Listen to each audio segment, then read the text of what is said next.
So this was a bipartisan action. 19 Senate Republicans voted for the infrastructure bill, and 13 House Republicans broke ranks with party leadership.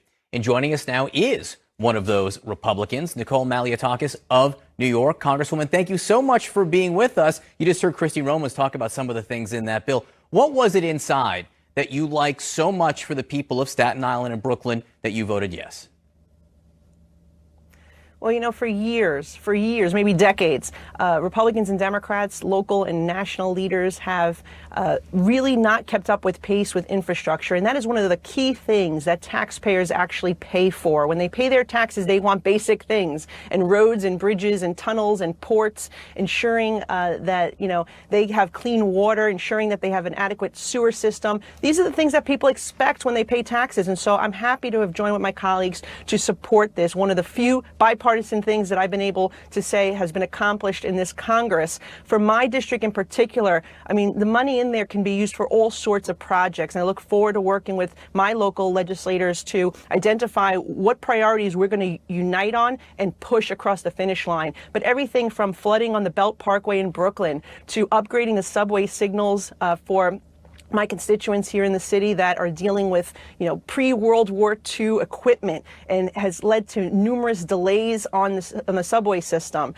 On Staten Island, you know, there's funding here that we can complete the HOV lane on the Staten Island Expressway to ensure sewer infrastructure, which is so critical as somebody who represents a district that was slammed during Ida. We need to increase the capacity of our sewers across the city of New York, and of course, to finish the East Shore seawall. We allocated the funding for that, but with each day that passes, the cost of that project is increasing, and we need to make sure that it is fully funded so there are no further delays. That is something so critical to those that I represent that were impacted by Hurricane Sandy. So I look forward to working with my colleagues here locally and the mayor and the governor to ensure that the money is being spent wisely and that it's spent appropriately and for the projects that we so desperately need.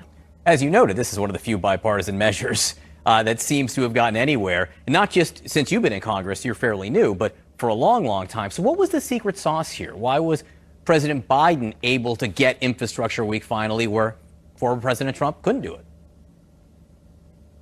Well, I think at the end of the day, look, President Trump laid the groundwork for this infrastructure to pass, and he also wanted $1 trillion in spending into America's infrastructure, and it's important for economic growth, right? And we lose trillions when over the next decade if we did not put in this investment to upgrade and modernize our infrastructure. So, you know, I'm happy and I'm appreciative to President Trump for, you know, being one of the first to really talk about the need for infrastructure. Now, I think the reason why it got over the finish line now is twofold. Number one, moderate Republicans and Democrats really came together to say we wanted a standalone vote on this bill. This bill had been kicking around since March. It was passed in the Senate, and unfortunately, those who were the more progressive and socialist wing of the Democratic Party were trying to hijack it to camouflage some of that Build Back Better spending bill, and they didn't want to allow this to come for a vote. But we really pushed back and said we want this to be independently debated and voted on. And the American people deserve that type of transparency. So I think at the end of the day, this coalition of Republicans and Democrats that demanded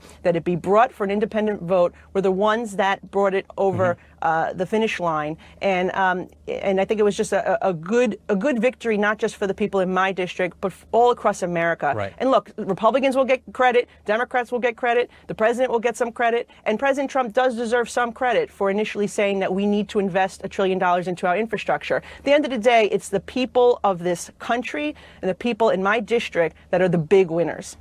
You have received some backlash for your vote here. In some cases, it was pre-backlash. I don't know what you call that. Pre-backlash? Pre-lash to your vote here? This was from Madison Cawthorn, who tweeted, "Vote for this infrastructure bill and I will primary the hell out of you." Marjorie Taylor Greene said that you and others who supported this bill will feel the anger of the GOP voter.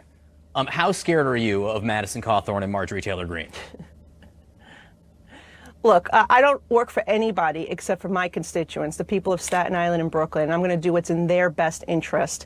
There are some who wanted to deny the president from being able to take any credit. That's the way they legislate. That's their business. But I'm going to do what's in the best interest of my country and my community, and that's that. But I'll say also that unfortunately there's a lot of misinformation out there about this bill, and people should be clear that there is another spending bill, and that's the bill that contains the 87,000 IRS agents. That's the bill that contains, the amnesty provisions and handouts to those who are in the country illegally.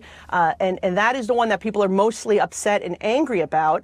And I think that people have to differentiate that these are two different bills. And I think actually by passing this bipartisan infrastructure bill that we've actually undermined Alexandria Ocasio-Cortez and the socialist wing of the Democratic Party from being able to hold infrastructure hostage, and now they've lost their leverage. And I think that's an important thing to say. So at the end of the day, I think it was those of us who were willing to work in a bipartisan fashion to pass this that actually did what was in the best interest of America.